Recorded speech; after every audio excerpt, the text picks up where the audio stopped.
Пример кој треба да се следи.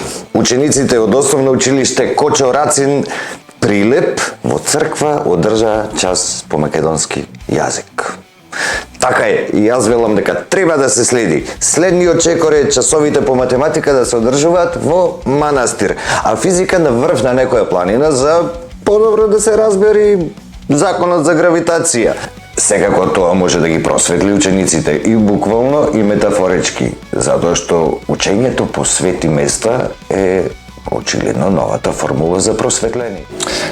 Во време кога дигиталните медиуми и дигиталната технологија доминираат во образованието, можеби ние сме ги преспале тие периоди и еве сега се враќаме назад до таблите од камен. Следниот голем чекор – полагање на испити со света вода. Можеби студентот нема да ја научи материјата и да го положи испитот, но барем ќе биде благословен.